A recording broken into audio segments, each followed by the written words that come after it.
Recording. Okay, great. And while we wait our quorum to arrive, I will be going through some opening remarks about how we're running the meeting, this hybrid meeting tonight. Welcome everybody to the May 23rd, 2023 Long Range Planning Committee meeting, hybrid meeting.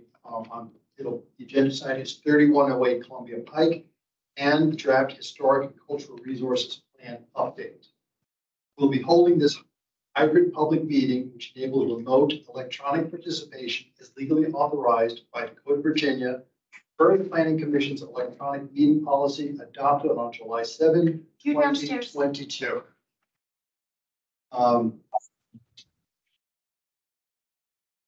We do have some members of the LRPC who will be participating remotely. Actually, we have both. At this time, I'd like to orient everyone to our hybrid environment and cover a few specifics about how tonight's meeting will be run. Members of the public may attend the meeting here in person or electronically by using Microsoft Teams link provided on the LRPC web pages, on the county's events calendar, and on email notifications sent to LRPC email subscribers. Additionally, there is a dial-in phone option for those who wish to use that. Planning Commission is joining virtually. If anyone loses internet connectivity during tonight's meeting, please reconnect to us by phone. Please keep your phones and devices muted until you hold on. Turn off the sound to any other devices around you to minimize interference.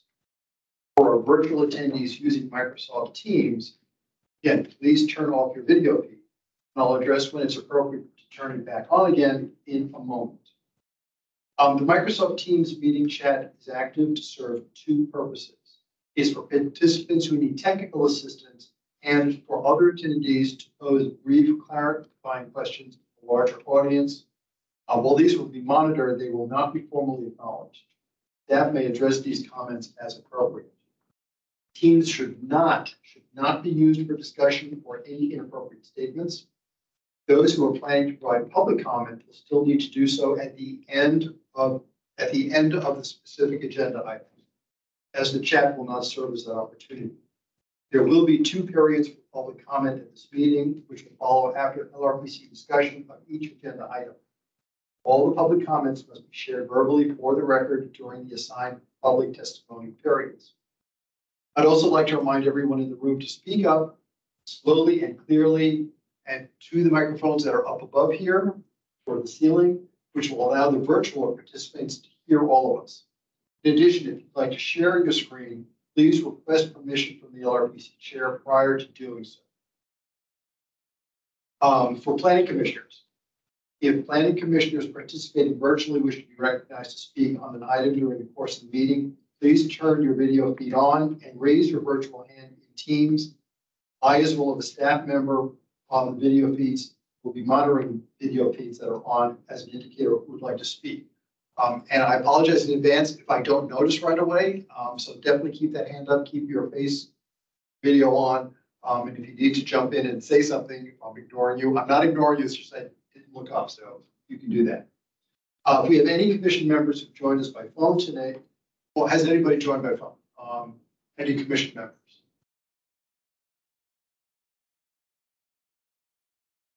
Don't hear anybody, so I don't think so. If we're members of the public who'd like to provide feedback and comments tonight, unlike the Planning Commission's regular meetings, the LRPC agenda items are not public hearings. Therefore, public comment is at the LRPC chair's discretion after the committee discussion has concluded. We will be having an opportunity tonight and we'll exercise that discretion. You will be called on at the end of the LRPC discussion to speak on each of tonight's agenda items. Speaking time allotted will depend on the number of speakers we have this evening, at a maximum of 2 minutes. I will call for speakers after each agenda item, and I will ask the staff to let me know if we have any virtual attendees who'd like to provide comment. Staff will acknowledge speakers on the Teams chat. Please indicate in the chat that you'd like to provide comment, and your name will be added to the list of speakers. Members of the public attending virtually will speak first, followed by in-person attendees. When virtual attendees are called upon to speak, you must unmute yourself by clicking on the microphone icon that's located in your meeting command bar. Moderator does not have the ability to unmute you, but you will be muted when your time is concluded. As an alternative, public comment is available and be provided on the public comment form posted on the LRPC's webpage. And lastly, this is a public forum. Today's meeting will be recorded, is being recorded, and will be posted to the county website. All information associated with today's meeting, whether written or spoken, is subject to the Freedom of Information Act requirements. And with that, the preliminaries are out of the way. We are still waiting for one more commissioner, but while we're here, we can go around and introduce ourselves. It's not particularly substantive, so I think we can do that. I'm Jim Lantelmi, and I'm chairing this LRPC tonight. My name is Anika Chaudhary, LRPC coordinator, and also presenting for 31. Elizabeth Guerin, Planning Commission. Lauren Ferris, the principal planner with the Historic Preservation Program. Good evening, everyone. I'm Cynthia Lachaise Torres, and I'm the manager of the Historic Preservation Program. Good evening. I'm Brett Bear with Facilities Design and Construction at DES. I'm Valerie Mason. I'm with DES as well. I'm the project manager for 3108 Columbia Pike. And online, we have people. We could start off with Commissioner Weir. Daniel Weir, Planning Commission. Thank you. Jen. Hi, good evening. Jennifer Smith with the Planning Division. And Margaret. Margaret Rhodes with the Planning Division. Very good. Our other staff online.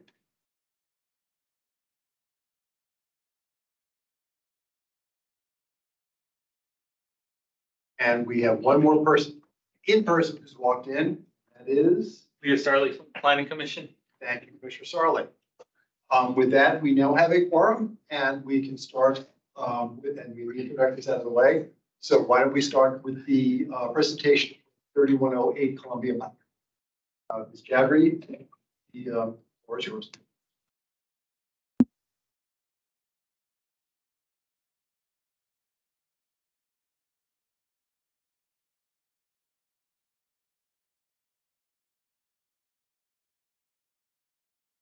Thank you.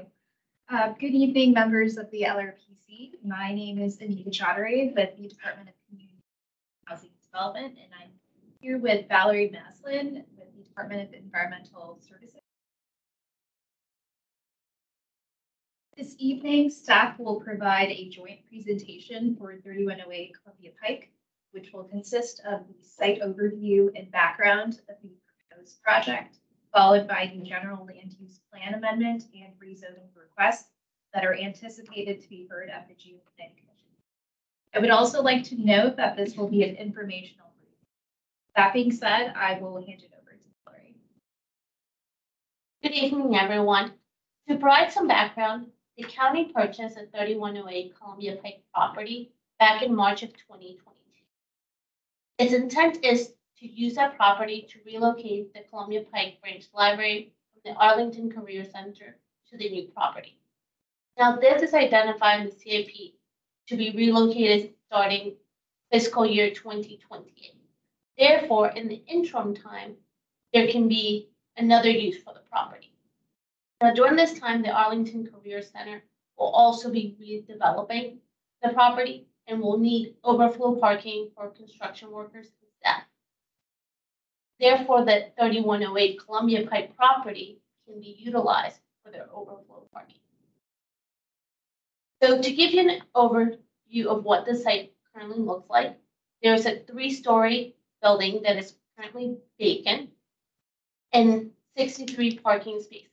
Now, surrounding the property to the south, there's townhouses. To the west, there's a car dealership. And to the east, there's a Montessori school and Park City Hall. Now, to talk a little bit more about what this interim use will look like, there's a 3-step process. The first step would be to demo the existing 3-story building. Now, this would help with the interim use and with the future use as well. Second step would be to expand the parking from the existing 63 parking spaces to 92 parking spaces. And thirdly, we would lease the property to Arlington Public Schools for them to use as overflow parking. Now, on the screen, we have two different drawings. One of them is of the existing site in its current condition, and the second one is of the proposed interim use. Now, if we look at the existing plan, on the north side, you'll see Columbia Pike, and there's two entryways from Columbia Pike to the property. So one of the entryways is used actually as an entryway, and the other one is an exit. It's one way in and one way out. There's also a 3-story building towards the north part of the property, and towards the south, you'll see 63 parking spaces. Now, on the proposed side, again, Columbia Pike is to the north of the property, and we'll be keeping the two entryways into the property as is. One of them, again, for entry, and the other one for exiting, and they will continue to be one way in and one way out. We'll also provide control access to the property. And then along Columbia Pike, there is proposed vegetative strip and ADA parking spaces as well. Now, the remainder of the site will expand from the existing 63 parking spaces to 92 parking spaces. Along with this, we'll relocate and add lighting as needed. We still are undergoing a lighting study to clearly identify where the light will need to be placed. And we're also attempting to keep all the existing trees on the site and add additional landscape as necessary. Now that we've talked about the interim use, I want to talk about what the future use will look like. The intent is to relocate Columbia Pike Library, and it's identified in the CAP to start in fiscal year 2028. Along with that, there's also the possibility of a mixed-use development for county board priorities, such as affordable housing. Now, prior to the design and construction of this future use, community engagement for the long-term vision will commence. And now I'll pass it back to Anika. Thank you, Valerie. So in terms of the club amendment and rezoning, the requests are as follows.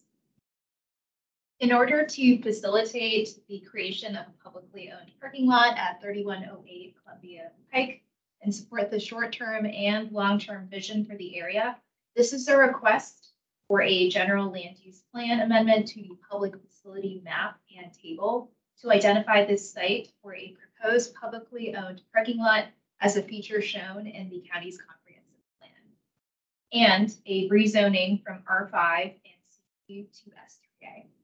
The short-term and long-term vision for the area is to build the career center and relocate the library at this location. Therefore, allowing for a publicly owned parking would help facilitate construction and reduce parking impacts on the surrounding.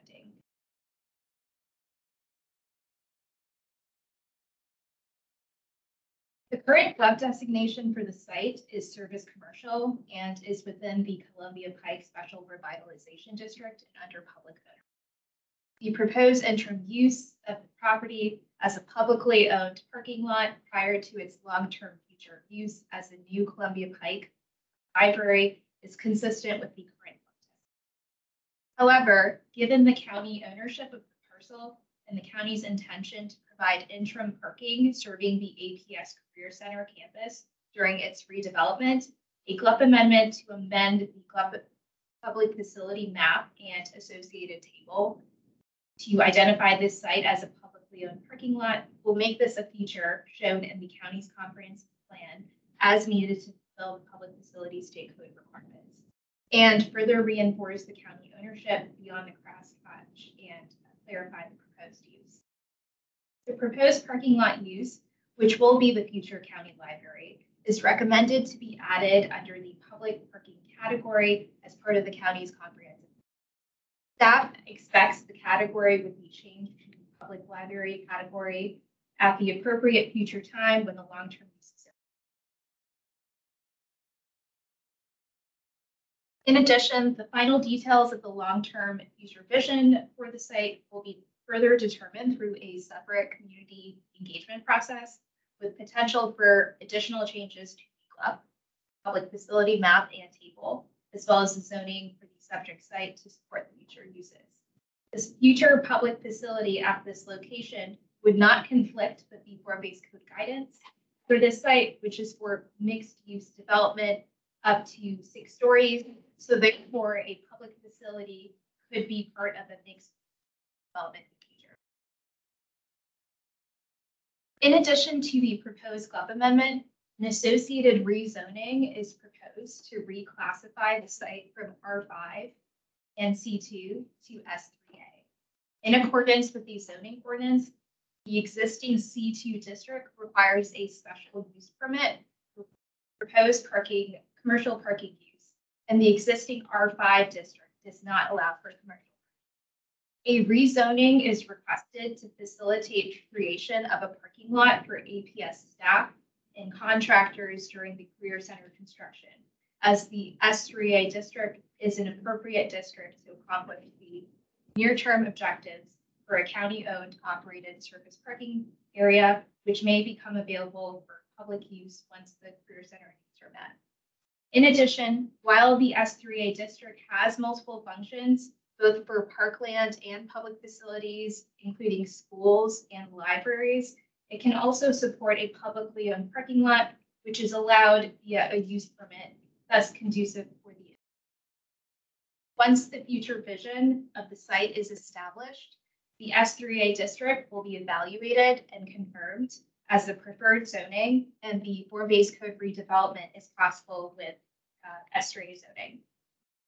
Furthermore, as a use standard for commercial parking requires a 25-foot separation between the proposed surface parking lot and adjacent R districts, a 25-foot no parking area has been striped, no parking signage adjacent to the houses to be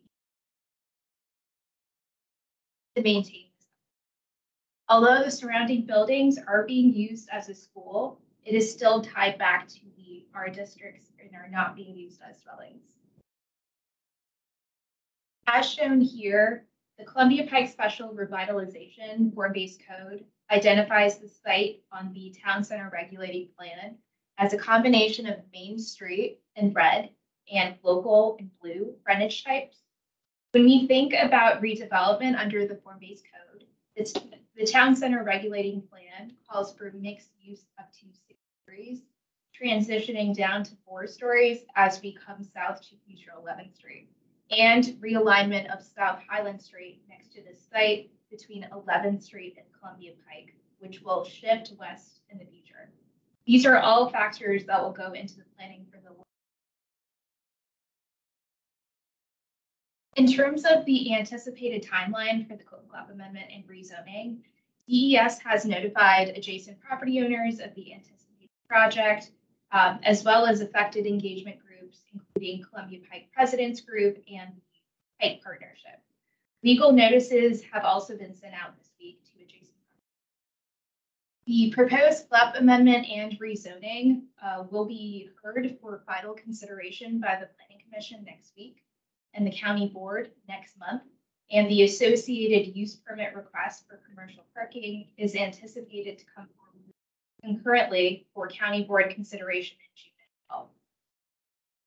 These approvals will facilitate the final steps needed to advance to construction and are necessary to support the site's conversion to a publicly owned parking area. Construction of temporary parking improvements is anticipated sometime this fall, and projected completion of these improvements and the start of the Career Center construction is expected in early. This concludes staff's presentation. Thank you. This is now before the committee for discussion. I'd like to get off, but I'll take chair's privilege of asking a couple questions. Confirm we mentioned this before the meeting, but the building is in fact empty. There's no tenant in it right now. It's not being used. That's correct. Thank you. It is being used for parking right now, as we mentioned earlier, but that's informally by the neighborhood and other people up and down the corridor. That's correct. Okay.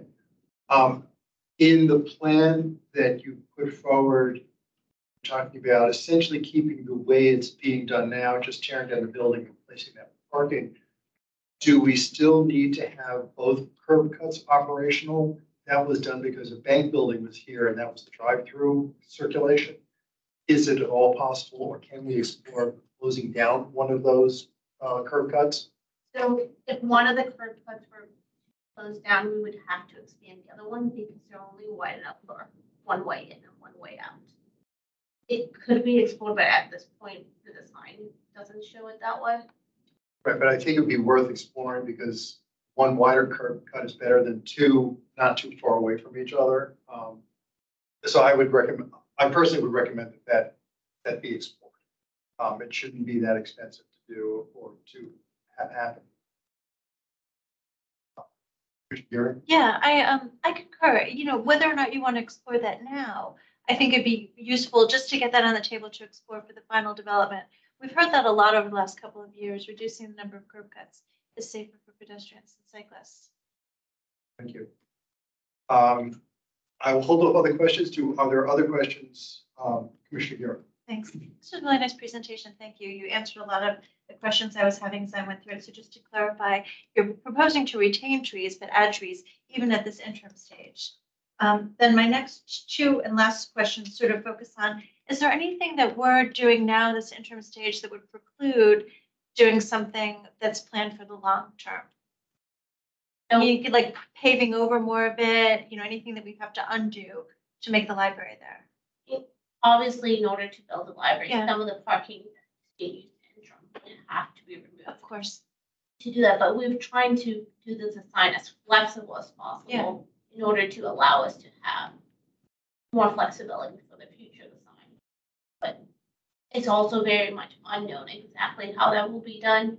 So it's hard to predict what will have to get redone and what will stay in place.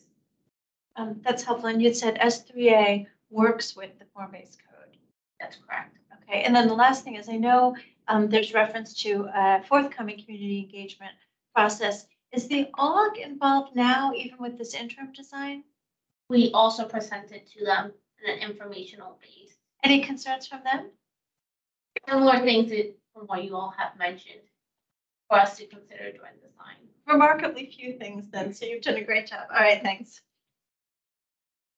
Are we full on discussion? Yeah, full on discussion. Yeah. So By did I the miss way, I something? want to know Commissioner Boulevard has now joined us too in person. Did I miss a meeting, or is this the first meeting that first we're hearing of this? Okay, so I have several layers of questions. So the first question is, why are we tearing down the building? The existing building doesn't have a function for the county. It has a lot of, it's not currently accessible. A lot of things would have to be upgraded. There's asbestos in the building. There's just different things that the best way to deal with it is to tear it down and redevelop instead of having the building reused for another purpose. Okay, but none of those are new, right? Like existing buildings are existing buildings, and that's what they have. They have these old things. They have subpar design. That's fundamentally what they are. But the embodied energy in this building, it's probably, I'm guessing, a steel and concrete structure. You know, that's a big deal to tear it down, right? Let alone what's already there. So I would really urge staff to look at these structures and think, yeah, it's not as sexy to start with the tabula rasa, but you know, it's also kind of fun, you know, if you approach it with a little bit of a, let's have a good time with this and kind of tackle it. So that's the first comment that I have. Like, why aren't we seriously looking at retaining, if not the guts of the building, you know, as much as we can, repurposing, reusing, you know, designing around it, adding a shell onto it. There's a lot of design possibilities that could be really fun, actually. So there was a study conducted to analyze what would be the most cost-effective way, and it was decided that tearing it down would be one way. But when the building is torn down, about 80% of the material are actually recycled. All the concrete and steel does get recycled. So from that perspective, we're trying to be as environmentally. Oh, that's great to hear. That's excellent. Thank you. Yeah, so again, that's why I was wondering if there were studies that sort of looked at the building, you know, and sort of what options work. All right, so level 2. So you've torn down the building, you've moved everything. Why pave it? Why not just leave the dirt, put a bunch of plants in there, you know, not expensive trees or anything, but just create a rain garden sort of, you know, effect. And then do a curbing around it. I mean, we're sort of scheduling quite a bit of money to pave it and resurface it and all this other stuff. Why don't we, instead of resurfacing it, we put the money into just cleaning it, you know? And again, embodied energy, cost of construction, you know, and then the recycle and reusing of plants is fairly straightforward. Part of the reason that we're doing this interim use is to help the career center redevelopment. At the height of their construction, they're expecting anywhere between 200 to 300 workers. So this would actually help alleviate the parking in the community. Right. Okay. Yeah, with that, again, I wish we had a way to preserve the structure. You know, I don't know what the works department thinks the value is. I'm guessing not very valuable structure as far as work analysis goes. You guys want to? We haven't done a walkthrough.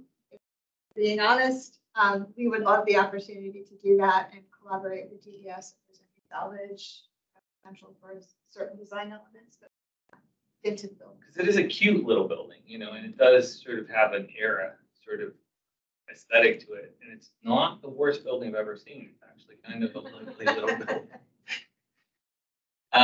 Yeah, so I think those are my comments. I think, yeah, the curb Commissioner Lantelmi mentioned, and I think that would be a good thing. But yeah, I would love to see, you know, I know that parking is a big deal, but I'd love to sort of, you know, see if we can at least do a little bit of an island, maybe reduce the parking as much as we can to create a little, you know, garden in there just to get the water filtering through. We're actually looking at potentially expanding some of the landscape that isn't shown in this to meet for stormwater requirements, but that's still under the sign of looking at it. So you will most likely see more greenery than what is currently shown.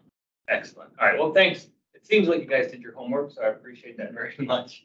Again, I would really encourage for you to take a second look at keeping the structure and, you know, elements of the structure that could potentially be reused. And the libraries go in there, so that's kind of cool. Yeah. So can't wait to see that come to our look at some fun. Thanks. Sorry. Commissioner Weir.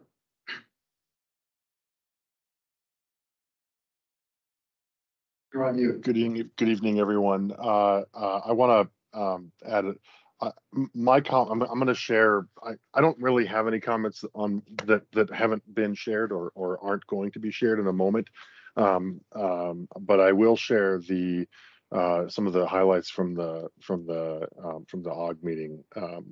I think that one of the biggest highlights has already been covered, and that's the consolidation of the curb cuts. There was a really strong interest in seeing the curb cuts consolidated. I think the across the board agreement with Commissioner Lantelmi that one double-sized curb cut is going to be in nearly all instances preferable to two single-sized curb cuts.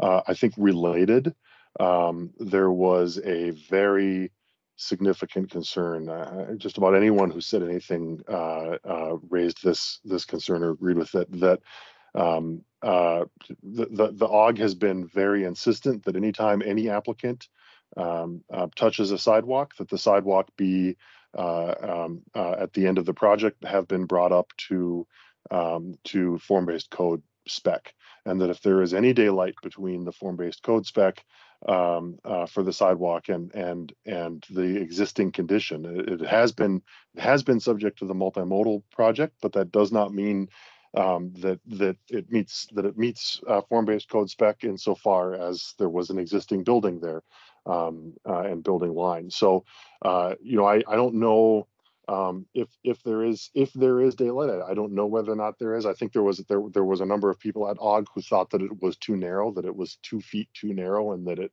would need to be expanded at this point rather than waiting for future work that may or may not be done as projected in the CIP for 2028 or 2026. I can't remember which. But again, just to reiterate, the OG's insistence has always been that anytime an applicant touches a sidewalk, that the project be delivered with the sidewalk fully in accord with form-based code spec. There was a really strong sense from the OG that any use permit include a condition or some other shall type statement that the location become a library. And I think that there was consistent suspicion that merely being included in the APS CIP was sufficient or satisfactory, especially since the alternative would be likely that it remains a parking lot for the indefinite future should the CIP not move forward as planned. There was concern that nothing be done in this layout that would foreclose upon progress on 11th Street. 11th Street, that 11th Street between Glebe and Highland is a critical portion of the master transportation plan and the Columbia Pike form-based code, and basically the county cannot be in a position of allowing development to proceed in a way that that entertains the possibility of foreclosing upon the deliverance of 11th Street, especially when that property is publicly owned, is county owned. Then there was concern that the no parking portions of the parking lot in the southeast corner, that they should not remain paved if they are if they are in fact going to be blocked off as no parking. That some use is going to be preferable to even if it's just mulch is going to be preferable to unavailable no parking paved spots. And then there was a concern about the preservation of existing trees along the southernmost portion of the area, especially in light of the fact that work will need to be done on the wall that separates the southern the wall that separates the southern border of the property from Axonite Village will need to be rebuilt. I believe that is everything, but I am happy to take any questions should there be any. Thank you. And I'll just add that I associate myself individually with all of the concerns that were raised by the OG. Sorry, now I am done. Okay, I will note for the record that Commissioner Steinberger has joined us remotely. So we have one more commissioner here. Wrapping this up, I do also want to raise, this is more for the zoning going forward. First, I agree with the OG's concerns about this eventual use, in fact, being a library, which I think has been for years, has been desired by this community. Very good reason. Wanting to move it off the APS site and move it onto Columbia Pike is a great planning move. It would be wonderful for this community and for the redevelopment of Columbia Pike, but it has to happen. I'm a little disturbed that we don't have any plans right now to start that community process to what this property will be after the interim use is done. It takes a long time to go through community processes. The Career Center it's like 10 years now. We should really be starting now the outreach to the community as to what can happen here to lock in the library and see what other uses are there. The question for staff, if it does end up being as one of the possible options affordable housing on this site, does S3A zoning allow that? In terms of S3A, I believe so. There is a certain but I feel that is the most appropriate zoning. So that would not preclude that as a potential additional use beyond the library. That's correct. Okay, thank you. But I would strongly recommend that we start that process sooner rather than later. Oh, and Ms. Chowdhury, could you confirm that when it comes to planning commission, because I think that will come up. We often do want S3A, but yes, the goal is to get as many community goals in on the site. Right. It'd be nice to do this once, yeah. Yeah, and Jennifer. Ms. Smith. Yeah, hi, good evening. It may have been a little hard to hear. I think the question was, could we accommodate housing with the S3A zoning? Did I hear that question correct? Yes, correct. Correct. S3A does not allow housing, but we can complete or construct a mixed-use development under form-based code, which would allow housing with the underlying zoning of S3A. So we would have to be doing that with the form-based code. It's not an allowable use just with S3A as the only zoning mechanism. But with the form-based code, it would be allowable. I want to just Correct. Yes. Okay, Yes. great. Thank you. I don't care how it's done, as long as it's allowed, and we'd have to go through additional processes. Thank you. Do we have any other comments or questions? Quick follow-up question. Yeah, sure, Commissioner Sarli. Are we cogitating doing this without the form-based code? Is that? No, We're not, I didn't hear that, right? no. No, we just confirmed it, that it is. Okay. It will be. Do we have any public speakers on this? We have one public speaker. Great. Who will that be? Jim Schulman? Mr. Schulman, are you ready to speak for 2 minutes? We're gonna Yes. but just hold on, not quite yet.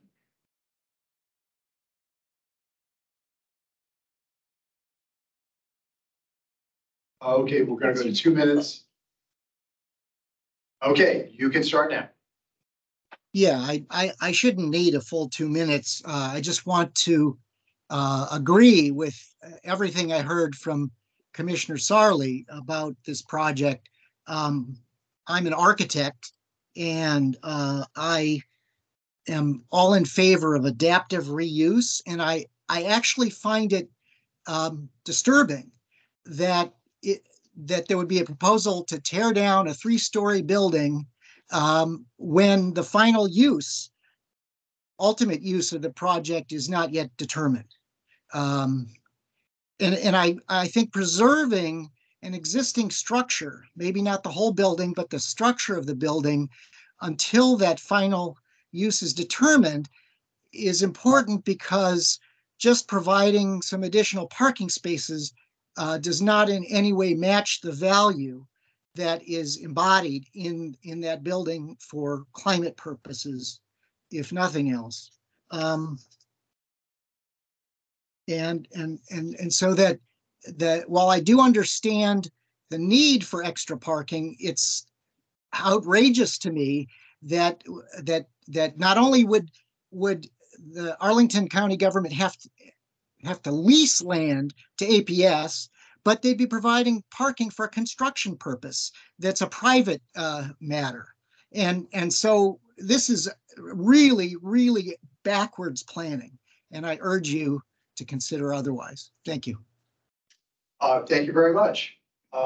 With that, I just want to confirm this will be coming before the Planning Commission. It's been advertised already, is that correct? Okay, so it'll be coming before PC. When will that be? Do we have a date yet? May 31st. May 3rd. Oh, Wednesday. Wednesday. Okay. May 31st meeting. Great. And then the county board. Okay, thank you. With that, I think we can close 3108 item and move on to our second agenda item, Historic and Cultural Resources Plan update, that draft. You have staff presentation, and I can turn it over to you. Introduce yourselves again, and you have the floor. Thank you. Good evening, everyone. I am Cynthia LaChase Torres, and I lead the county's Historic Preservation Program. We're very excited to present our draft Historic and Cultural Resources Plan to you this evening, and formerly known as the Historic Preservation Master Plan. The original plan was an element, continues to be an element of the county's comprehensive plan, and that was approved by the county board back in 2006. So the version we will be discussing this evening marks the first update to that original plan. And if it's okay with Chairman Lantelmi, we would prefer to allow commissioners to ask questions throughout the presentation, and we can still save time towards the end, or would you rather we save everything? Get through it. Okay, okay. We too often go down rabbit holes that way, and like get that done. Fair enough. Okay. So in terms of background, the planning process for this update has been ongoing since 2020, and we began it really at the start of the pandemic in the spring of 2020. On the left of the slide, We've outlined some of the major milestones that have been completed each year, including a range of public engagement and a considerable amount of time last year addressing initial input from interdepartmental county staff as well as county leadership. We released the current draft plan for public review and comment in mid-April of this year. As you can see in the right column, we are in the midst of our public engagement through the spring and this summer. We already have attended 8 pop-up events and hosted a community open house. We have several more pop-ups planned throughout the spring and summer. Our online feedback questionnaire is now active, and if you have not filled it out yet, you should definitely do that after this meeting. We would welcome all of your feedback on that online questionnaire. And as part of our engagement, we also will be releasing some exciting digital content, including an interactive story map about the plan, as well as additional videos in our Cultural Heritage Spotlight series. Later in the year, we expect to bring a revised plan draft through some county commission reviews, including a return visit to the Historical Affairs and Landmark Review Board, plus presentations to the full Planning Commission and the County Board. We anticipate bringing the new plan to the County Board for adoption this fall. A separate implementation framework document is also in progress and will be finalized with the County Manager's Office after plan adoption. Our next slide is our fancier version of our timeline that shows the various types of engagement and the levels of engagement that we've done.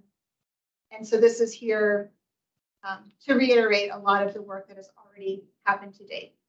So next, I'm going to turn it over to Lauren to talk about some of the accomplishments since the original plan. Hi, and I'll just reintroduce myself. Again, I'm Lauren Ferris with Principal Preservation Planner with the Historic Preservation Program. So before we could begin to develop our plan for the next decade, we needed to better understand what we did well and what were our accomplishments. So the original plan from 2006 had 3 goals: to enhance the understanding of Arlington's history and historic character, to better integrate preservation values into county planning, land use, and other policies and practices, and to protect historic neighborhoods, corridors, commercial centers, and civic buildings. There have been many ways we have accomplished these 3 goals. One of our most visible accomplishments was the installation of more than 45 historic markers. One you may know of that's nearby here is the Clarendon War Memorial. We conducted historic research and developed publications focusing on Arlington cultural heritage, such as the Vietnamese and African American heritage.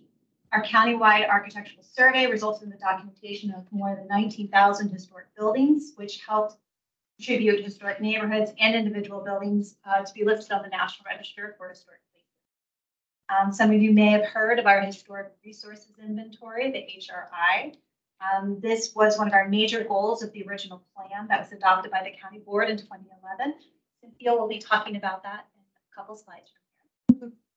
We updated the historic preservation sections of the Arlington County zoning ordinance, ranging from a major revision in 2009 and more clarification efforts occurring in 2016 and 2017 towards the local historic district designation process. Some other big wins involved the designation of 13 local historic districts, the recreation of 10 historic preservation easements, both of which are some of our strongest tools to protect the county's tangible history. These are just some of our accomplishments that helped us incorporate preservation more holistically into major planning studies and initiatives and helped us build our internal program. So as part of the planning process, we also did a hard look at what did not get accomplished after the original plan and why. So an ongoing challenge for us has been a lack of sufficient programmatic resources, both in terms of funding for our program to undertake major projects, as well as our small team's bandwidth to undertake additional work items. In recent years especially, there have been emergent issues that have arisen that required our immediate attention and often longer term shifts away from other programmatic priorities. And as a result of that, we even had to take a multi-month hiatus from this planning process. Examples of such unexpected projects included some contentious requests for local historic districts, major commemorative activities, and the creation of a brand new grant funding program, among a few others.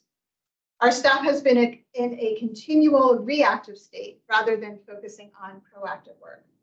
Often our objectives around outreach and education fell to the bottom of our to-do list since they lack specific timeframes and were not regulatory functions of our program. Our planning efforts to date also studied how historic preservation is integrated with other county policies, processes, and priorities. In fact, through our planning process, we learned this has been done inconsistently and sometimes even intermittently. There also is a varied understanding of how historic preservation operates in theory and in real practice, depending on the audience involved. All this reflection allowed us to determine both new opportunities and areas for improvement, many of which are addressed by the updated plans, goals, and recommendations.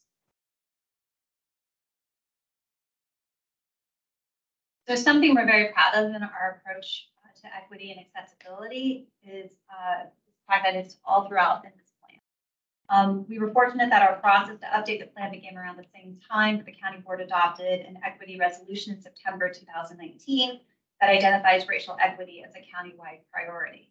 This formal commitment to enhance equity and access for all residents helped guide this plan, which provides recommendations to preserve and interpret an inclusive collection of histories and resources for future generations. We also wanted this plan to acknowledge that many county communities have seen changes and alterations that traditional preservationists may view as unworthy of protection. The Historic Preservation Program recognizes that the built environment alone does not serve as a comprehensive expression of community. We developed equity aspirations for each goal statement in the plan, describing how these achievements could advance inclusion, diversity, equity, and/or accessibility. The county also considered how we use language in the plan. We wanted language that is inclusive and enables all residents to see themselves in this plan, that it puts people and their identities first, and that demonstrates everyone who lives in Arlington is part of its history. A major shift in terms of the use of language is even in the title of this document. The original plan was the Historic Preservation Master Plan. As the term master is in this context refers to a feature that is superior or directive. And we saw this as problematic language. Both CPHD leadership and county leadership have been fully supportive of introducing a new title to our plan. The title of the Historic and Cultural Resources Plan, we feel, is more inclusive and more fully captures the breadth of our program.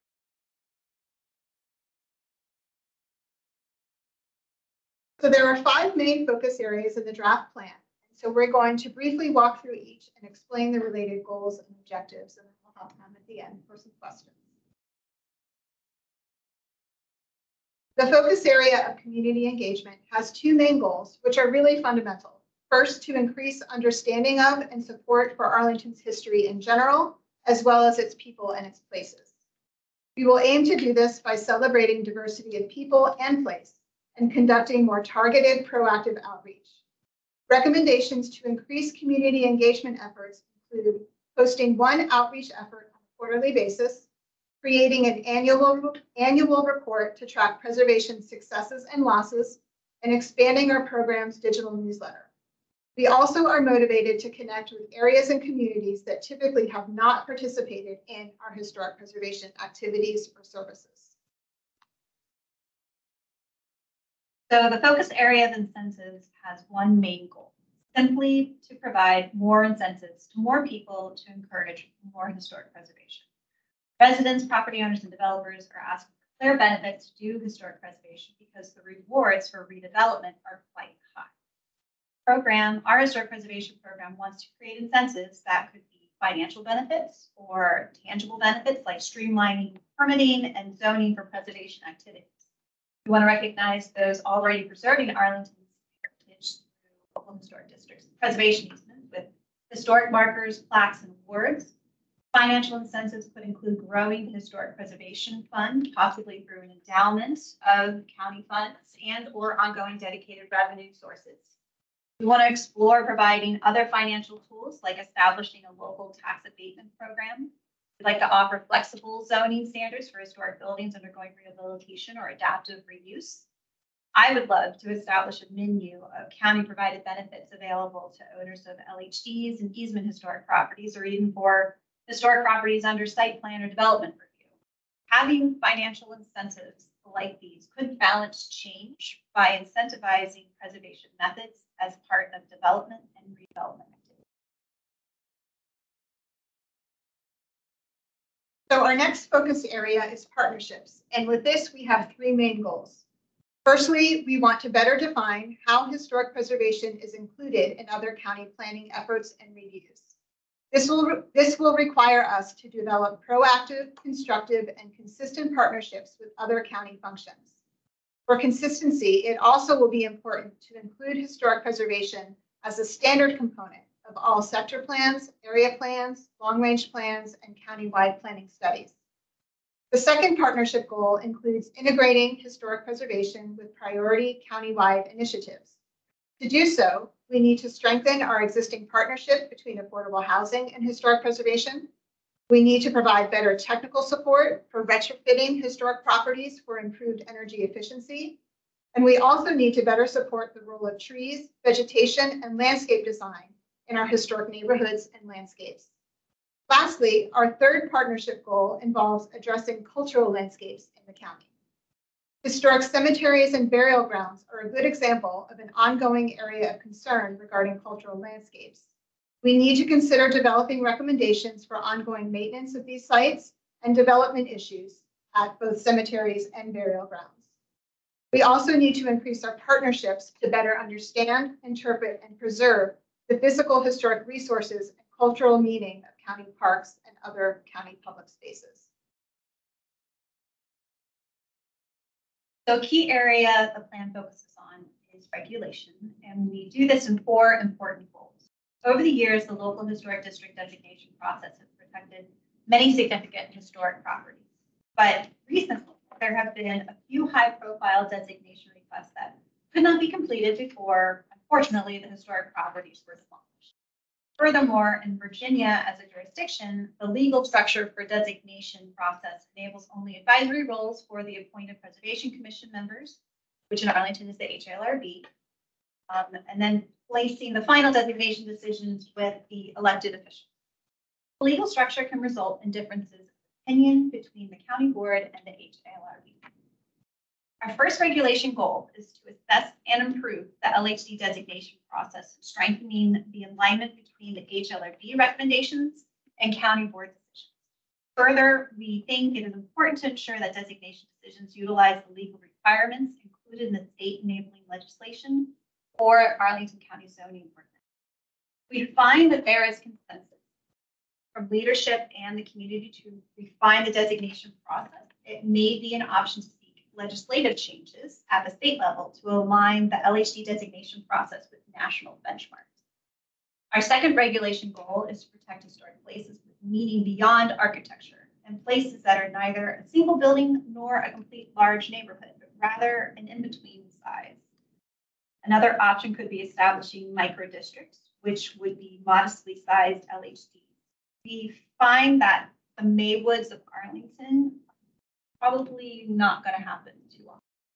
So we're hoping to see instead of whole neighborhoods, that we might be able to designate small areas as local historic districts.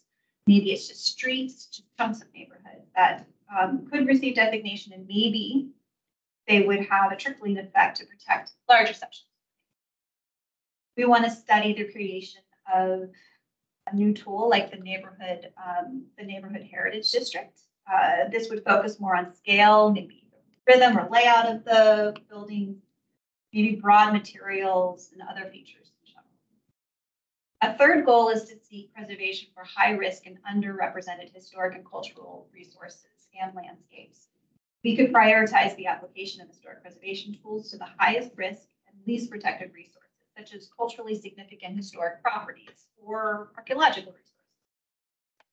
Speaking of archaeological resources, our fourth goal is to establish an archaeology program for Arlington County. This would include developing and adopting an archaeological ordinance, an archaeology plan, and developing an archaeological review process for projects on county property.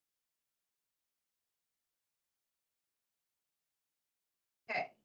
And lastly, the focus area for technology, information, and tools has two main goals. One for the Historic Resources Inventory, or the HRI, and the other regarding our historic preservation systems in general. So the HRI has been used as a planning tool now for more than a decade by staff, by county leadership, as well as property owners. And in this use, we acknowledge the need to expand and improve the usability of the HRI. And we hope to accomplish this in several ways. First, we see the need to make corrections to the first phase of the HRI, which, as you might know, include historic garden apartments, commercial buildings, as well as shopping centers. Edits are needed to clarify property names, addresses, and construction dates. Some properties have even been protected through easements, while others, unfortunately, have been demolished. So a general cleanup of the content in the existing list is desperately needed. Ultimately, the detailed property information needs to be as accurate and current as possible to really strengthen the HRI as a useful tool. The HRI likewise would benefit from having clearer policy requirements for HRI ranked properties. Although the county board adopted goals and policy objectives for the HRI in 2011, how those have been applied has varied over the past decade plus. The HRI would have more credibility as a planning tool if the different ranking categories could be better defined, and if there are clearer expectations as to what preservation treatments are most appropriate for the specific categories. In essence, the HRI really has been one of the most effective ways that the county has been able to achieve historic preservation since adoption of our original plan in 2006. And we've really been able to do this particularly through the site plan review process as well as major planning studies. But we recognize there is still room for improvement. So speaking of improvement, we also need to think through how others are able to access the HRI as a tool. We want to be able to provide GIS mapping connectivity so more county staff outside of just the preservation program could easily use it. Consideration also should be given as to how the information in the HRI could be made more accessible to the general public as an educational tool about the county's varied architectural history. Lastly, there is a need to consider expanding the HRI into a second phase. There are buildings that have now come of age since the approval of the initial list in 2011, and so those would need to be surveyed and ranked. There are even some historic buildings that were inadvertently omitted from the original survey, so those should be captured, the 3108 Bank Building being one of those. Consideration also should be given to studying new historic resource types for inclusion, such as county-owned buildings, modern architecture, and institutional buildings like community centers, schools, and churches. The HRI likewise could be improved by expanding its focus to include cultural importance, not just architectural merit. So the last goal we'll discuss this evening deals with the need to improve and expand the county's historic preservation information systems in general.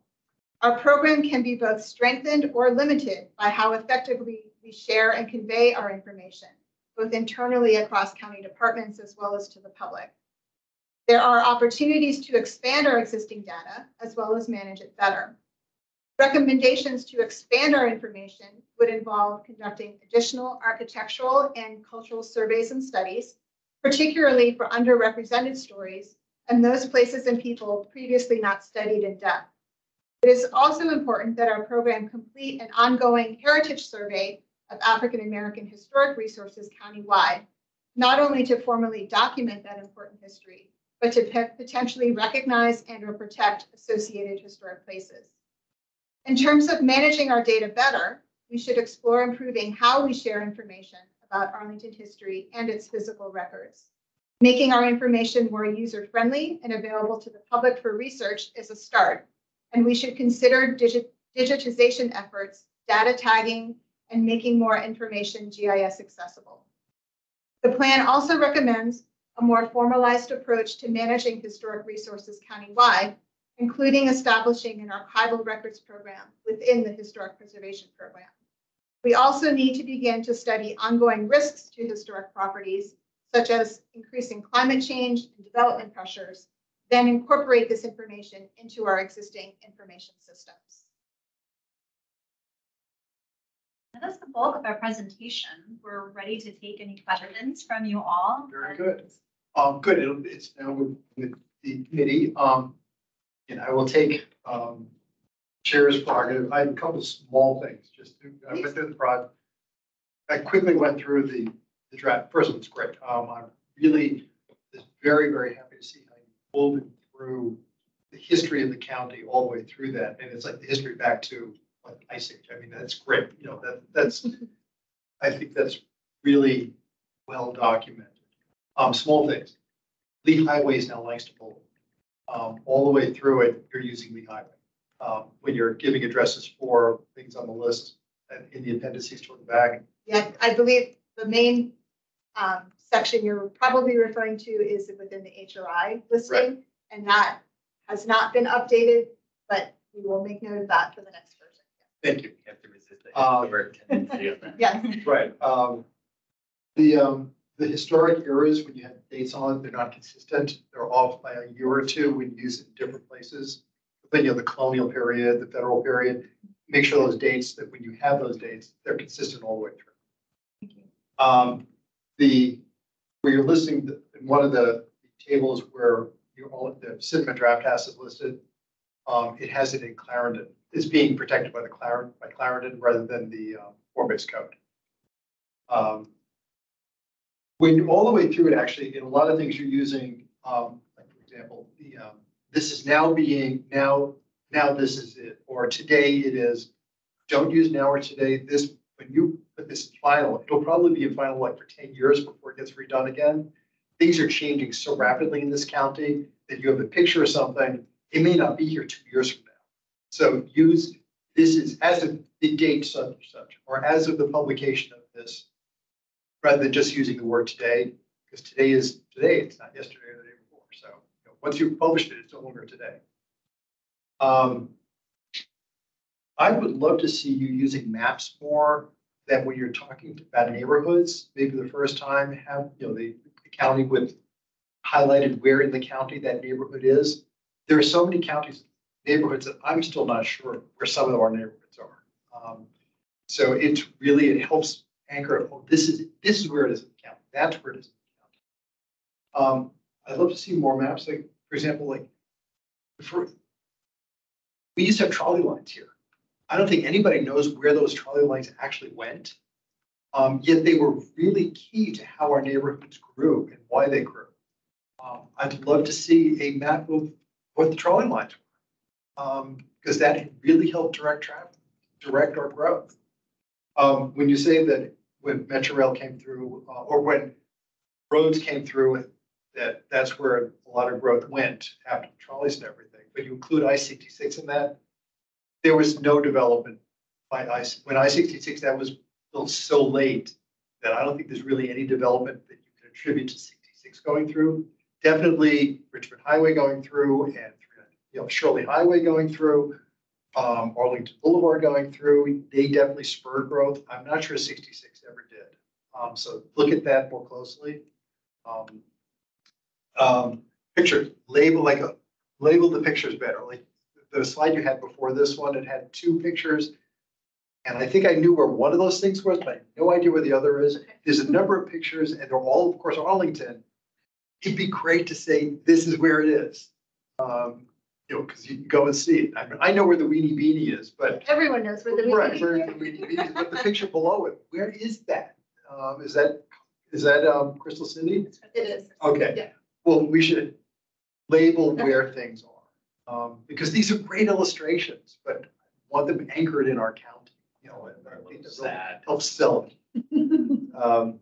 Anyway, those are little nits that I have. I'll hold off on larger things later because I'd like my fellow commissioners to jump in here because I'm sure they have lots of things they want to say, including those online. Looking at you, Commissioner Steinberger, a former member of ALRB. Anyway, I throw it out to the floor. Any further comments? I have comments. Yeah, Commissioner Garrett, please. Thank you for meeting with us earlier. So David Howell, Caroline Haynes, and I met with Ms. Lisa Stars and Ms. Ferris to review this. Again, as planner, I think this is a beautiful plan and quite an improvement from the old one. And it's really impressive to update something that's almost 20 years old. Thank you for adding in the references to nature and biophilia, given that that's another really important initiative that the county adopted around the same time as the equity one. There's so many things I think are really strong about this plan. I agree with the maps. I think that's going to be really helpful and illustrative, especially for the neighborhoods. People refer to it by neighborhood, and yet if you don't live in that neighborhood, you don't know where that is. I'd love to hear a little bit more about these new local historic districts and new historic preservation easements. This, you know, has come up at times when there are communities that want to find a way to say what they think is special about their neighborhood, and that gets some pushback. So I'd love to hear a little bit more about that. I really commend you for trying to integrate this with the other comp plan priorities, because I think that's something that is missed a lot. We're seeing a lot of these plans get updated recently, and that's pretty critical. Ditto with the partnerships and the coordination with the other plans, with the references to the trees. You know, they're updating the forestry natural resource management plan, and so on. So it would be nice to see that tied together. And I think it's just really brilliant to highlight the cultural landscapes as well. You know, this classic tension of planning people or place. And this really does call out people. I think also doing that and the meaning of the parks and the public spaces gets at something that sometimes gets criticized about Arlington. And that is like, where's there? And the placemaking and keeping the historical references. And I think you've sort of created, with updating the plan and that conversation, this new space where we can start having that conversation. Like Leo's point about what, you know, with this building, is there a way to save part of it, the shell, the facade, and reference what was there, because we are very good at letting people come in and keep redeveloping and getting a little bit more out of their site. We want to be responsive to the demand to be here, but you guys are, you know, I you know how much I really think this is a great plan, and it's great the way you've outlined this as a way to sort of acknowledge all of that, but sort of be representative of where we are.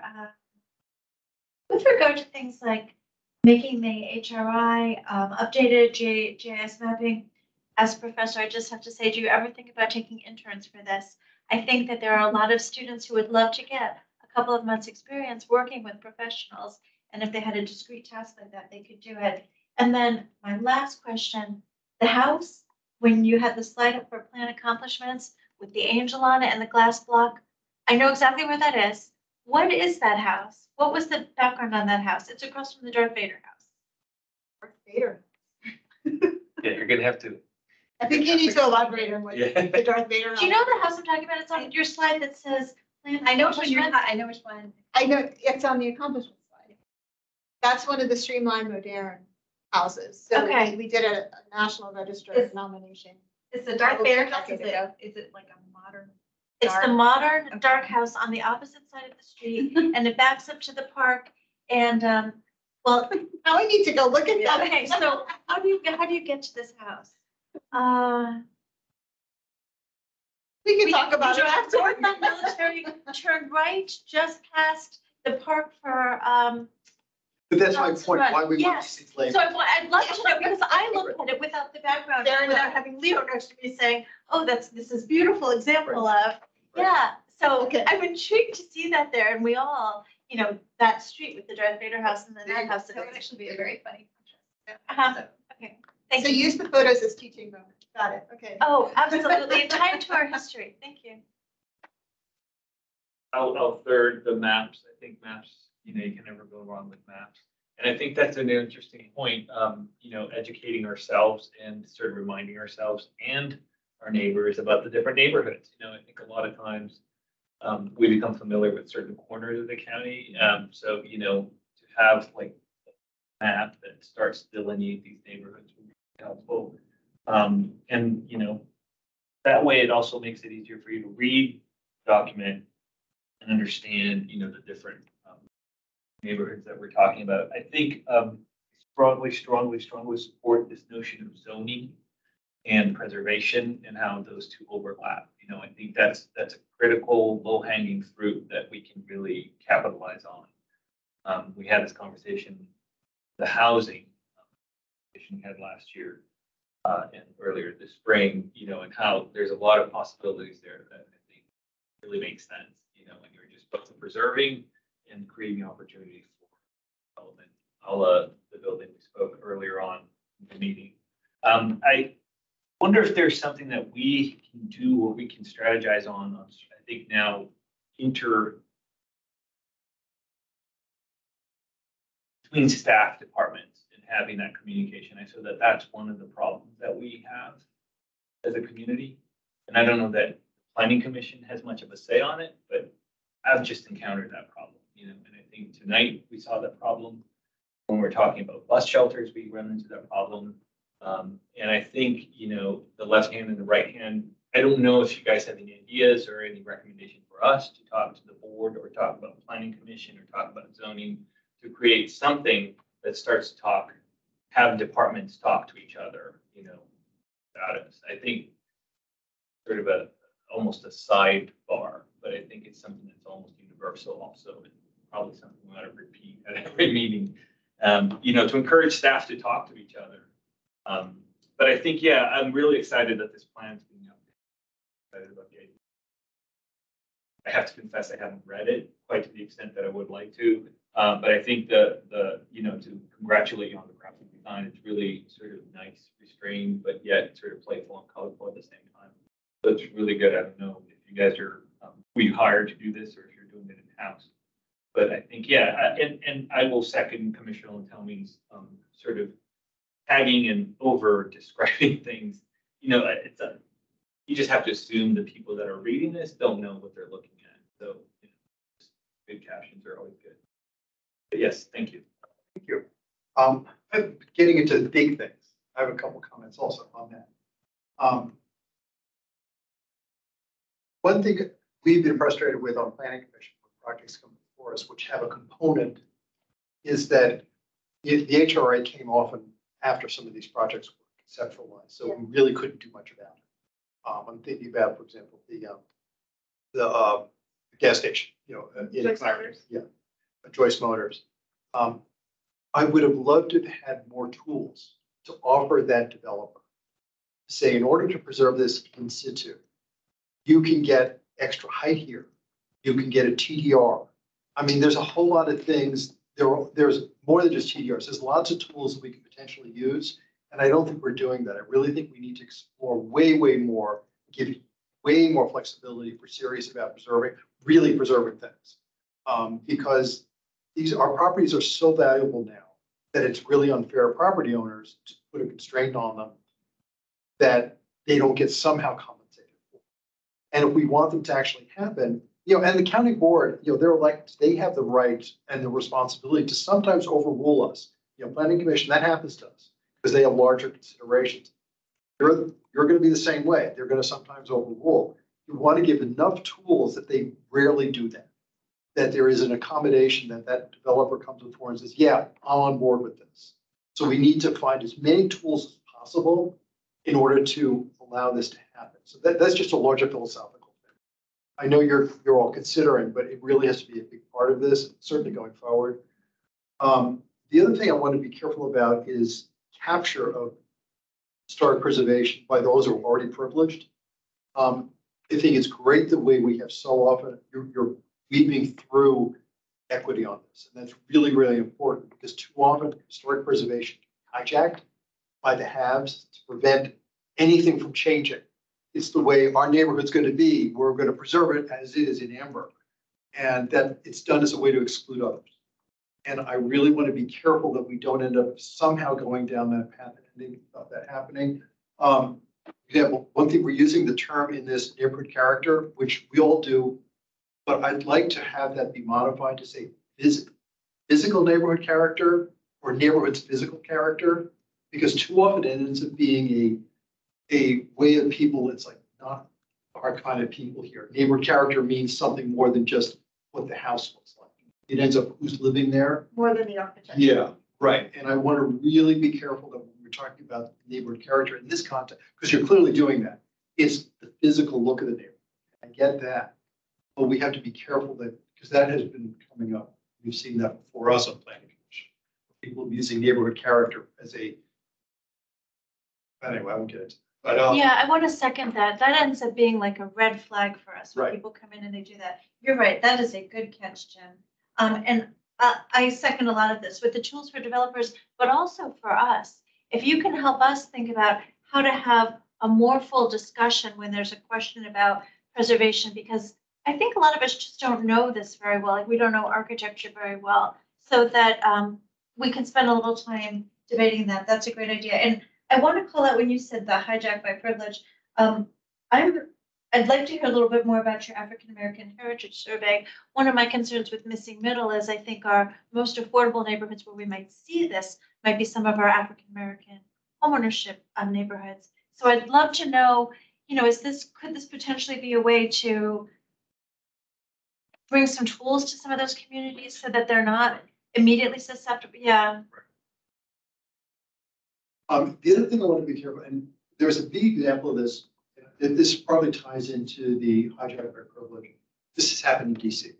And I want to make sure we don't have that happen here, because as you rightly recognize in this, there's a lot of competing things. We want to make sure that historic preservation is lined up with affordable housing, sustainability, and all the other goals that we have in our comprehensive plan, because it's a comprehensive plan. It's a comprehensive plan. This is just one element of it. So there's a lot of competing things here. We want to bring them in alignment as much as possible. But there was a big battle in DC on one of their equivalent of Maywoods, their historic, that someone wanted to put solar panels. Because you theoretically could see it from the street, it was killed. And that's totally contrary to everything we're trying to do. And solar panels come and go. I mean, currently they may be seen, but in 20 years, the technology will move forward and may not be. You can take them off. We do allow them in Maywood. Right, which is the way it should And be. other districts. But that battle in DC was like, I'm going, oh my God, how to kill support for historic preservation. That's exactly what we don't want to have happen, is that people are trying to do the right thing, something that everybody knows needs to be done. We're saying, oh, nope, you can't do it because it doesn't look like it's the 1890s. Let's be really, really careful about that sort of thing. Because again, this is with the neighborhood saying, oh no, it doesn't look right. And like, we're gonna be careful about that sort of thing. So anyway, I'm throwing that as more of a philosophical point to keep in mind in this going forward with this. But anyway, sorry. Yes. Yeah, if I may. Well, first I want to say thank you for having this be so comprehensive. You mentioned that you want people to be able to see themselves in this plan and for it to be equitable. Well, funny enough, just in your executive summary, you're talking about the Salvadorian community. My background is from El Salvador, so I immediately sort of identified with that. So I want to thank you for that.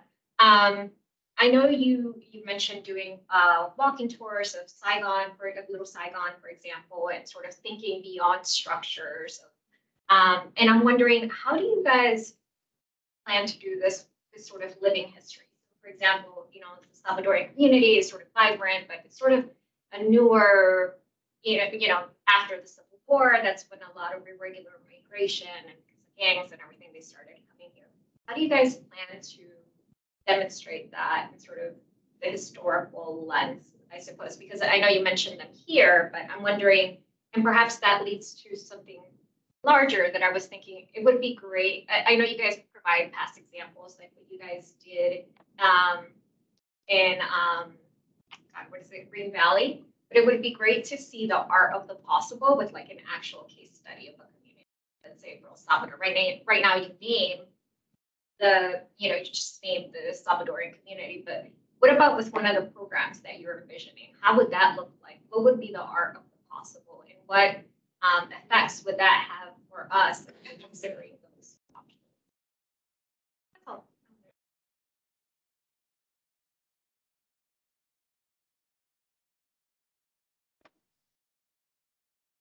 The Vietnamese, did you guys work with that, with the public art? No, the Saigon. Yeah, the Little Saigon. Yes, that was a joint project with the Historic Preservation Program, the Center for Local History, and Arlington Cultural Affairs. So we applied for a grant from, at the time, Virginia Foundation for the Humanities, now sponsored that publication. That was 2015. Where it's like this cross-pollination. It was really. We need to do more cross-pollination. Which goes back to your initial point.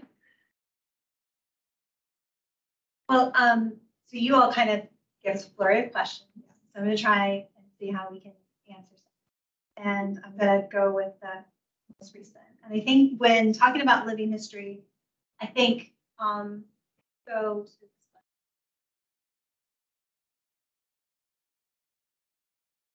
So we've been wanting to do a lot more surveys, and we've been wanting to be able to start kind of really having, because I could even say we have a lot of surveys that we've done that talks about the architectural history and the history of different populations that have lived in Arlington County, and we haven't been able to really do as much outreach as we would like. And even if that's just doing something very traditional where it's having more publications, is something that we'd like to do more of. And I think also with partnerships, there's definitely other divisions within Arlington County where this is definitely their goal, and we have been able to work well with them. We want to do it more. We also want to do it formally in our plan and their plan. I think we have learned to put ourselves in with other divisions. I think of like the Center for Local History. I think of Cultural Affairs.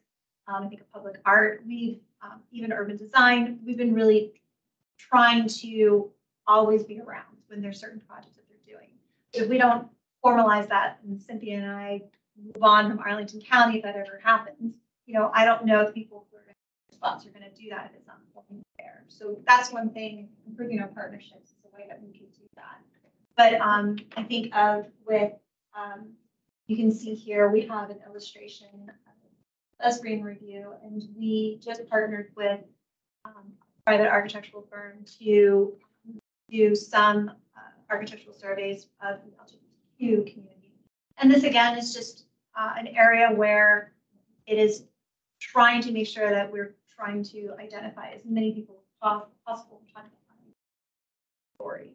And I think the more we do that, and the more we're able to have the resources that we need to find the creative ways that people kind of internal, like how we all digest this information. It's not always going to be with a marker. It's not always going to be with a book, but it could be something where we're working more with community events and programming that works with audiences that are there. Because I think we are very niche. I think, as you were saying, Commissioner Guerin, that not everybody knows about preservation and all of its tools. And so we're hoping that we will just continue to be able to do our outreach out there so that people know what is available to them, and just part of the program. I also think that we are trying to be as forward-thinking with the way that people can digest this information. I think with our story maps, that's one way that we're trying to do that. We're trying to work well with the AV team with Arlington County to create more digital projects, more YouTube videos, those types of things to kind of like get the information out there. Because we even found that with some of the materials that we've put out there in the past 3 years about this plan and it's developing it, again, not everybody is going to look at a flyer. Not everyone's going to read the whole document from page to page. I don't want people to do that if they don't want to do it, but maybe if they digest that information in a different way, we think that we'll get our messaging out there more. And so I think when we were talking about our technology information tools, working more with GIS, but also we're able to do more training, our program to be able to do that more, increase our partnerships again. We're hoping to be able to get our messaging out there more. So you had a question, Yes, Commissioner Guerin, about the African American Heritage Survey. I think I can answer that one. So that was a project that our program embarked on, I'm embarrassed to admit, a few years ago. We used some of our consultant money to hire a firm to basically prepare our historic context. They did an architectural survey of several dozen historic buildings and neighborhoods associated with African American culture and history in the county, and they prepared a draft report. And this is one of those things that, unfortunately, because of other pressing priorities and because of staff turnover and more pressing priorities that came up, that this kind of has stalled. And so the end goal really was twofold. One was to be able to document the importance of these places while they were still standing. And then two, and share that information with the public and property owners, of course. And then two, to be able to then make preservation tools accessible to these neighborhoods.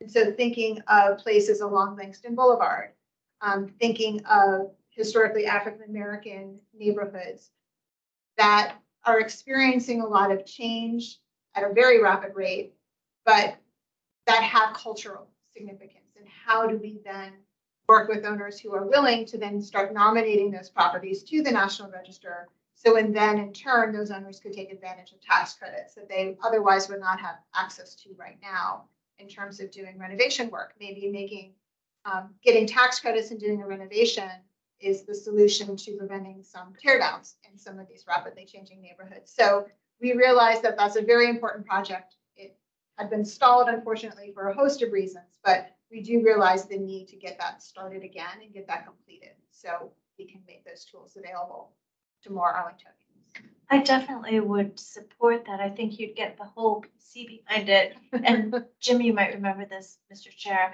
I think having something like this would have been enormously helpful when the hospital was redeveloping, and they really didn't have a sense of the strong community that was already there.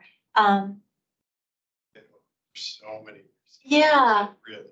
And we were hearing things, Unsatisfied. there used to be a tree lot on the corner, and we think, oh, there's so much here that's just begging to be built into your design. But as you say, that not all the developers have the tools for that. It's a hospital, after all, that's not their expertise. And then I don't think a lot of that history had been daylighted and shared. So that'll be really helpful. And I think a lot of the focus of the original plan and the original statement of significance that was part of that original plan really was focused on architecture. Documenting, did that countywide survey. Everyone knows what a garden apartment is, I think now, because of the education around that. But how our program and how the preservation field has evolved since that time of the original plan, it's more about people and places and connections, not just those physical buildings. And so how do we then celebrate the culture and the traditions and the heritage behind these places too? And so that is a big focus of the updated plan. Yeah, you have one big example in there, but I could think of others like, Mr. Moore's barbershop. He's an institution, his father, now him. But because it's a person and it's what happens there, when he decides to retire or passes on, it can change, it will change. Because it's what happened in there, the next use won't have anything to do with it, won't relate. We still need to memorialize that in some way, but the building itself isn't it. It was what was happening in the building that was important, and him and his father. I mean, they were the cultural value of it. It's same down on 23rd Street. Freddie's Bar. It's the only gay bar in Northern Virginia, probably. When Freddie decides to move on, it'll be a Thai restaurant, let's say, or something. How do we memorialize what Freddie meant to that community here, so that it's remembered, and because it's what went on in there. It wasn't building itself, which is totally, who cares, So we have a number of those through the county, and it's going to be a struggle. And I don't have the answer. That's why you're the professional, so you're going to have to figure that out. But well, please spend some time on the project webpage for the plan update. We have, as Lauren was mentioning, we have the plan. If you would like to read it cover to cover, it's there in all its glory for you. But we also have a quick video summary. We have technical memos that our consultant had prepared throughout the process. So there's other ways to understand the information, including what we're calling our cultural spotlight videos. And you might have seen it. We did the first one. I'm trying to think when we released it. The end of 2021. It's all kind of blurred together. But we did one. The first one was about Freddie's. We have another one being released this week about a building that has already been named in this meeting this evening. So you'll have to wait till Friday so you can watch it for yourselves. But bringing those stories to life and those connections to the people, not just the places.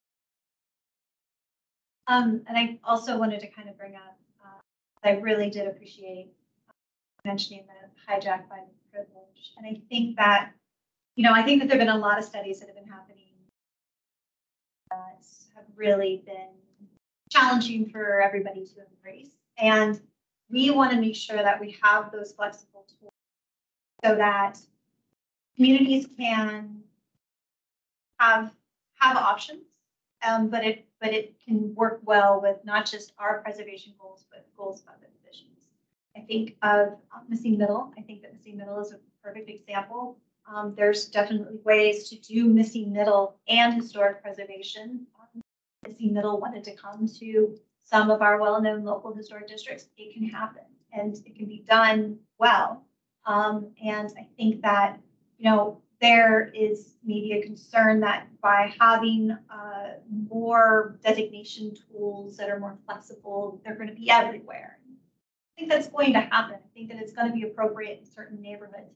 I think that 23rd Restaurant Row, 23rd Street, and where Freddie's Bar is, I think that's a great example of where if we were to focus on the story of that commercial district, it isn't just about the buildings, it's about the legacy businesses, right, and the people who go there, and the community that uses it. And there might be some appropriate places where we do the tangible history and the traditional preservation, but really it could be wanting to focus more on what was here, what is here now, a living history. I think that that's a great way to describe it. And it really will, we hope, will have people kind of feel more connected with their community.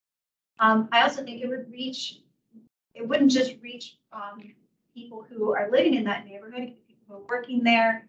And I think that, you know, it's definitely allowing people to feel more included in what the story is. I also was thinking about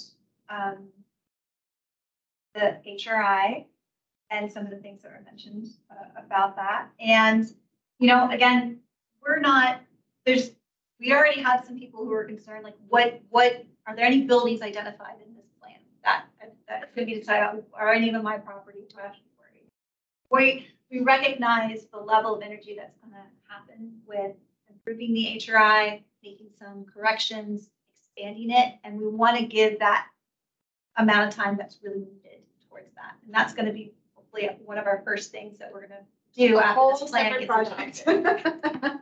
So, and I think of how we were looking at this property here at Columbia Pike, that would be a perfect example of a property that could have been reviewed if the HRI were to be. And then lastly, I just want to kind of go back to the incentives aspect. You know, our major incentive goal was this historic preservation fund. And we were so fortunate the county board has already approved this, donated funds to it, allocated funds, thank you, to it. And we really wanted to make sure that as many people as possible could get access to this. And, you know, we're going to hopefully improve that every year, find new ways to grow that. And that is one small way that we can try and make preservation be more looked upon as a benefit for everybody. And I think that there's going to be some really great opportunities, and I think that Arlington County should feel really proud because I have not seen that many local jurisdictions do something. So, so I think that that can really be something that we can build, similar to what we are hoping to do with the HRI. Well, I thought of another tool. I forgot to mention earlier that you can somehow think or consider. It's been used very successfully in other jurisdictions. Or certainly any building built before World War II, if it did require parking to build that, don't require parking now. Parking minimums kill historic preservation. Los Angeles, where it's downtown, all those buildings were built in like the teens, 20s, 30s. When they eliminated parking requirements, they gained like 60,000 parking in buildings that were converted from office to, old buildings that were adaptively reused. And it was only because they eliminated any parking requirements, because none of those buildings obviously had garages in them. And it was wildly successful. So that's something we should be considering about here, at least at minimum, no more parking than what they were built with. That is a real friend to historic preservation, especially for older buildings pre-war. A couple of other small things that I pulled after we were talking. Your history of Crystal City. Crystal City was planned and construction certainly way on the way before Metro was conceived. It was not a Metro. Metro Rail was not a spur to Crystal City. That came independent of Richmond Highway more likely, but it was really more because of the Pentagon. And you do refer to the bullseye approach, which it was, definitely planning. That was the original plan. Be aware that Planning Commission, and I think Anthony's looking at revisiting the bullseye approach in the corridor. We're certainly advocating, at least some of us are advocating for a spine approach rather than bullseye. People are willing to walk further than they used to be. Right.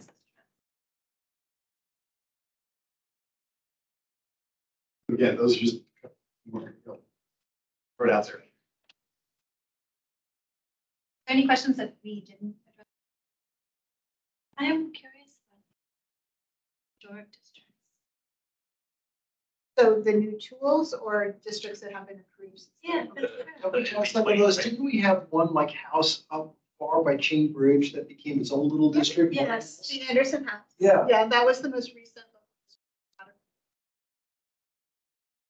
Requested by the property Yeah. owner. We did that, We right? love that one. Yeah, We love that. We did that. We have some more in the works. We're gonna come see you again soon. It's hopefully exciting before the end for of the us year. because it is new and different. Yeah. Yeah. And it's a good thing. We love that sort of thing. Yeah. Oh, that's wonderful. Okay.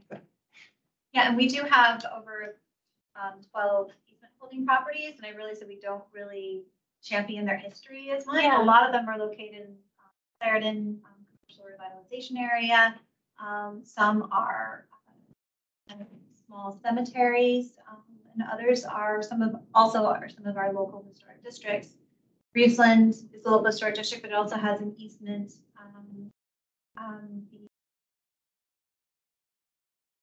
Glebe House. Yes, I mean, Glebe House is one of them. I mean, we have a great kind of portfolio, and we are hoping that like things like improving our mapping tool, kind of figuring out more ways to do outreach, we can highlight those more, as well as I think a lot of people are familiar with, again, local historic districts versus a property that owns, that has an easement on it, the differences and levels of protections. So we aren't sure how to do it just yet, but I think if we just continue to keep reaching out to all the different communities, different populations, every way possible, we can just continue to explain what those are and what are the benefits of them. Even some of our members on the HLRB are still trying to get familiar with some of the approaches that we're doing, such as using TDRs and how that sometimes then creates an easy holding property. We just have to keep trying to improve. And we look at our neighbors and our partners in this area, the Washington, D.C. area, and how to do that. And so we're trying to learn the best ways to do it. So just to make sure I heard you right, I was excited about that in between. I think you called it. Micro district. Yeah. Between architecture and between neighborhood. And then I think that would be an interesting thing. 3 or 4 neighbors get together and say, this is the district. I think that's really exciting. Do you have an example of that? Yeah. Not yet, because we don't have that. Okay. But we do have examples of things that potentially could happen. I think that there's definitely a lot of people who are interested in the Lion Park neighborhood. That is a National Register of historic places, historic district, but that doesn't have any protections to it. And so I think that there are definitely some property owners who are interested in designating their properties and are hoping that that will kind of cause a trickling effect. We have a couple ideas, and we were recently approached within the past couple months by a couple who lives in Cherrydale. They live in a historic bungalow, and they approached us about designation, but are trying to convince some of their neighbors on their block to do it with them. So that could potentially be a little micro district where we can honor kind of the bungalow form within a streetcar suburb without it being the entire neighborhood. We lost the possibility of the Lustron neighborhood. That's a sore subject for me. Sorry, Mr. Chairman. That is sad. Next question. That was sad. So I think it would definitely, to your point, Commissioner Sarli, would add a layer of flexibility that we don't have now. And being able to help preserve not only cultural heritage, but also places that might have undergone more changes over time. And being able to still recognize the importance of place without being a traditional historic Alexandria historic district, for example. I have one more thing to raise. I almost hesitate to raise it because it's going to sound really awful probably, but then the very beginning where you go through the explanation of terminology, I thought it almost read more like virtue signaling. Because it's something I support and we should do, and it should just be as a matter of course, getting rid of the term master plan. That's an easy one. But going through the whole explanation of it seemed a little bit overkill. I'm not sure it added anything because the whole document itself really speaks for itself that way. It's just the way it's written. It's like matter of fact that these terms we always use and we'll be using going forward. I'm not sure we need to call it out. It's just there. It's a fact. That's what we're doing it. So then that's just the way it's struck. So we did have one last slide just to kind of summarize Yeah. kind of next steps. So we would really encourage all of our LRPC members to read the plan if you haven't already. The link is in the slides. And we would encourage you also to fill out the feedback form. You have until June 20th to do that. It's about a dozen questions or so. And so we would love for you not only to complete that tonight or at your leisure before June 20th, but please share both the draft plan and the feedback form with others who you think might be interested. We are also planning to return to LRPC later this summer. I think we are targeting July, so we can talk about some of the changes that we have been making to the document based on this feedback that we're collecting now from the community. We are expecting to return to the HLRB the August-September timeframe as well. And then our goal is to return to the full planning commission as well as the county board for the RTA and then the adoption hearing. So you will have several more opportunities to engage with us, ask your questions. And we have Commissioner Steinberger. Recognize you. Come off mute. Hi, so I'm even going to try to go on camera, although that light placement is not desirable.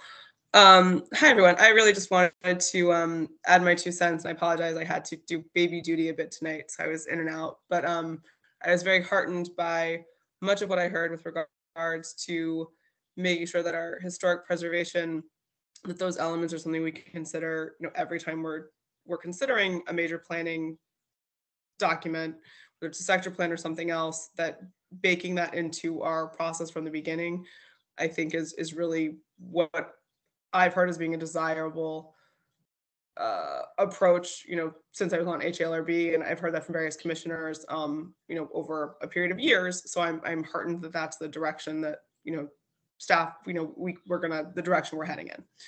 Also in terms of, I chuckled a little bit when I heard about the feedback in terms of having a plan for taking care of some of our historic cemeteries, because I know that's been something that we've that brought back memories of projects past. So I was pleased to hear that as well, and I just really wanted to say it was nice to see some familiar faces. Sorry I had to be home tonight, but good to see you guys. Bye. Good to see you. Yeah, I'm happy to see the cemeteries because that was a big part of the Washington Kirkwood Special Club study. All at least. That's the one. The one. Yep. Ding ding. Yep. But also the little cemetery, which is in Boston, where the buildings go around right now. Still there. Yeah, I know. That was my first plan. That's another reason for full historic district. So Just one up on Sycamore. A lot of cemeteries. That actually brings a point that I made at the Sunrise South development. There's a typology of churches, architectural typology of churches that I think are soon going to be an endangered species. As we keep, they're nice properties, they're zoned correctly, they're good, nice parking lots. So, I don't know if there's anything we ought to or can do. Again, talking to zoning and sort of doing, I know that some of the housing APA has developed or redeveloped the one in Columbia Pike, that was a significant structure, right? Again, a little bit of more creativity, where we preserve and develop. The Joyce Motor is a good example that Commissioner Montgomery, I think, brought up earlier on. It was really unimaginative, right? To move that stuff. There's no reason why that could have been the front desk, or that could have been the next carpool. You know, yeah, and it's a little bit of this like, you know, we just love to come in, bulldoze, and start from scratch, you know, and I know that that's your daily fight, you know, but I think anything that you can sort of educate us and help us talking points at these planning commissions and SPRCs even, really helpful to sort of preserve and provide guidance to developers. I think that there is, thinking about the technology churches, we definitely see that maybe that could be an opportunity category if we were to expand the historic resources inventory. But I also, one of the things that's really come out of the Historic Preservation Fund, which we closed our applications at the end of April. We're now reviewing about 19 potential projects that we hope to fund after they get evaluated. And but one of the things that ended up happening so we had the Historic Preservation Fund open from January to the end of April, and we were taking questions. And we definitely had a lot of churches interested in the Historic Preservation Fund for capital fund. And we had put a requirement that if someone wants to use the capital fund, they need to be a local historic district or an easement property. And we did get some people who aren't those that wanted to have that be considered. Like, what does that mean? And it gives us an opportunity to know that there are some churches that are interested in maybe doing preservation, but that tight turnaround from January to April, that's like a year conversation for a congregation to have. So this might be an opportunity for us to find ways to reach out to that type of community to see if preservation could be a possibility. How would it work for them? And because I agree, if those are properties that are at risk, probably mostly because they are large lots. Yeah, Right. And a great point. yeah, and so we see that as those Yeah. are threatened areas. And but we also recognize that that could be for many goals of that Arlington has to have. And so it's going to take a lot of coordinating. It's going to take a lot of communicating with our internal partners to see how creative we can get.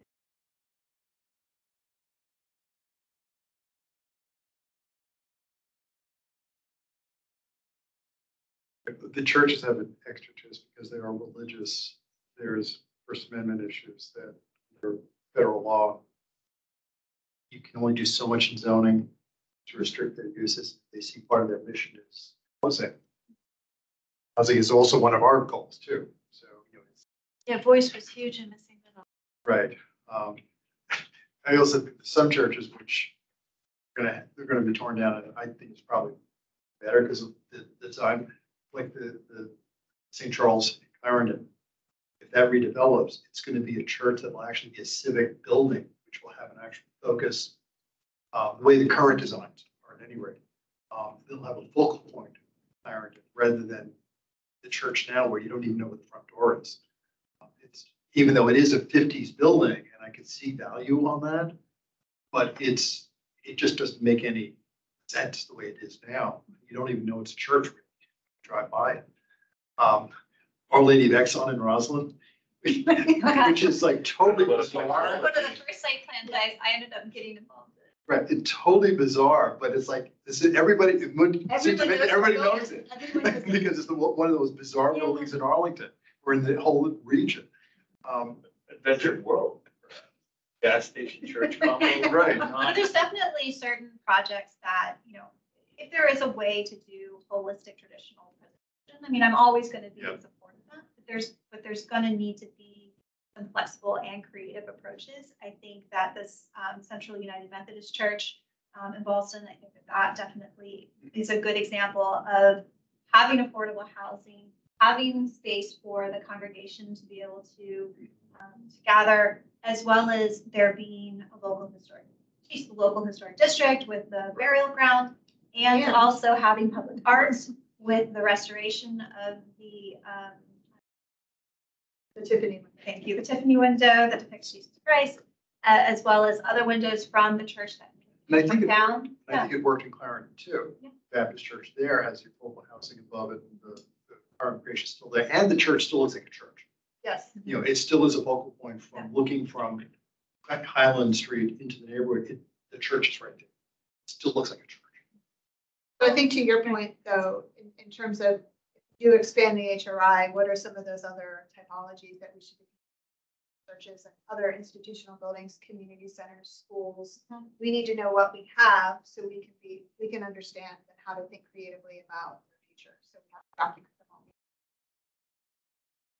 I think having preservation in, like I think of Plan Langston Boulevard, the Plan Langston Boulevard study, done a really good job with starting from, you know, A to point C or whatever with surveying over 120 properties, identifying ones that have, we felt, the most significance, finding a preservation treatment so it's clear when a project comes through on site plan that we have an idea of what we are expecting for those properties. And some of those are traditional preservation and some of those aren't. Some of those are interpretation and finding a creative way to do that. And we think that there, because we can do that all, and sometimes it isn't just the building. Sometimes it is just the people. Sometimes it is the story. And we're trying to kind of move the preservation in Arlington in that direction. We feel like we're already doing it, but now this can be more formal. Yeah, I listen, and I'd love to actually talk to you offline, Langston Boulevard. There's a number of things that I thought you actually missed. The pie building. We wouldn't. Oh, I know what you mean. Yeah, yeah. Those, there's definitely enough. There are about 30 buildings that the community has told us about with the Langston Boulevard study that wasn't included in our original survey. I'm not sure why. We figure that out. So I think now that we know that we can sit down. Yeah. Taking one hat off, the other one on. Yeah. You can sit down and that sounds go good. through that. Might be a useful exercise. I agree. Anyway, anything else? Commissioners online and here, do you have anything further to ask or contribute or editorialize about? Do we have any members of the public who want to make comments? Our speaker is Jim. Mr. Schulman. We'll get you up, and I'll get first. Let me get the timer up, and then it'll be your turn to speak. 2 minutes. Okay, Yes. timer's up. Are you there? Go ahead. Yeah, thank you. I really appreciated the presentation. I strongly believe that historic preservation can integratively augment other county goals. I don't think it's a, it's a zero-sum game. And in most cases, historic preservation can benefit other goals. In fact, let me just say that that the sound quality is not great. So I don't know if I heard this correctly, but if I did, the fact that 3108 Columbia Pike, that bank building, was inadvertently omitted from the HRI should tell something to the long-range planning process here, that maybe it shouldn't be demolished and that maybe it needs to be considered before moving forward to provide parking. Commissioner Lantelmi talks about parking minimums as being important to preservation. And so the last thing I would think that a planning commission would want to do is to tear down a building that might be beneficial historically to provide parking. That's the substance of what I wanted to say. Thank you. Thank you very much. If there's nothing else anybody wants to raise or say, our meeting's adjourned. Thank you all. You. Mic off. Thank you all.